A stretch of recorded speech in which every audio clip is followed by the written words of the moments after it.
Okay, ladies and gentlemen, let's go over worksheet 1 for chapter 5. And again, I put this in the announcements already, but you're going to do a lot of worksheets in this chapter. You're going to have an exam after this chapter, and the rest of the semester you have an exam after every chapter. I got to tell you that the best way to learn the material for chapter 5 is to do these worksheets, study these worksheets. Just about all the questions on the exam are very similar. Application for classical conditioning when we get into operant conditioning, which will be just about right now, in fact, and observational learning. So you had 3 different scenarios you needed to, in terms of classical conditioning in this worksheet, you needed to identify the unconditioned stimulus, unconditioned response, conditioned stimulus, conditioned response. The unconditioned stimulus, a stimulus, by the way, is something that impacts you, something that acts on you. Conditioned means learned. So a conditioned stimulus means a learned stimulus, something that acts on you that you've learned to react to in a certain way. An unconditioned stimulus is an unlearned stimulus. It's a reflex. You don't have to learn it. It comes built in when we're born. When you put your hand on a hot stove, no matter how old you are, you withdraw it. It hurts. Okay, when somebody smiles at you, you feel good. When somebody grits their teeth and frowns at you, you don't feel good. So unconditioned, unlearned, conditioned, learned. And the whole essence of classical conditioning is associating something in your environment with something that naturally causes you to react, and then you react the same way to that new thing. That's the learning part. So Geraldine had an automobile accident at the corner of 32nd and Cherry Avenue. Would you believe I've had a car accident? In fact, I think it's the only car accident I've ever been in was at the intersection of 32nd and Cherry in Erie, Pennsylvania, by the way. Whenever she approaches the intersection now, she begins to feel uncomfortable. Her heart begins to beat faster. She gets butterflies in her stomach and her palms become sweaty. And again, if you guys are getting these right, you're in great shape. If you're not, get back into the book, post a question on the question discussion board for chapter 5 so we can go over it.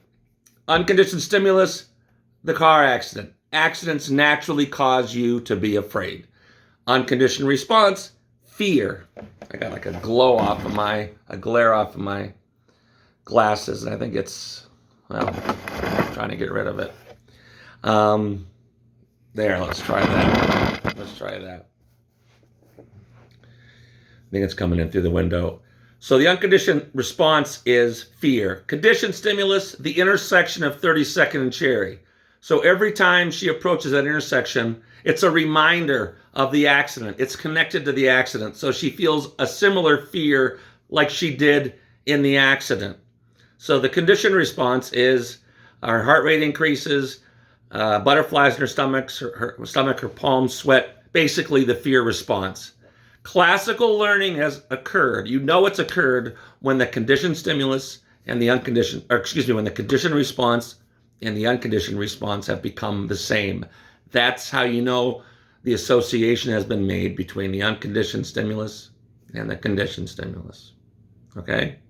All right. Calvin was chased and assaulted by an aggressive rooster. I used to have a pet rooster, actually. That's a long story. I can't go into it now. When he was just barely 3 years old, as an adult, he still gets little blips in his stomach when he hears the word rooster, and he claims that birds make him nervous. Unconditioned stimulus, rooster attack at age 3. That naturally makes you afraid. You don't have to learn to become afraid of being attacked by a rooster, especially when you're 3 years old. And roosters have huge claws, huge beaks, and they're usually pretty big, definitely bigger than the average 3-year-old. Unconditioned response, fear. Conditioned stimulus, the word rooster and birds in general, the conditioned response make them nervous. Basically the same thing as fear. Being nervous is a milder form of fear. When Jim met Judy, this one's my favorite one, it was love at first sight. I always ask my students if I'm in class, how many of you believe in love at first sight? And always a few hands go up.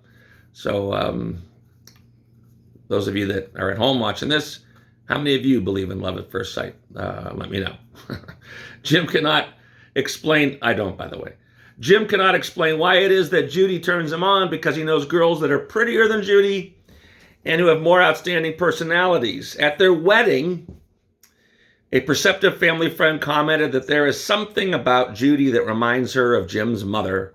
Maybe it's the way she smiles or the pattern of freckles across her nose.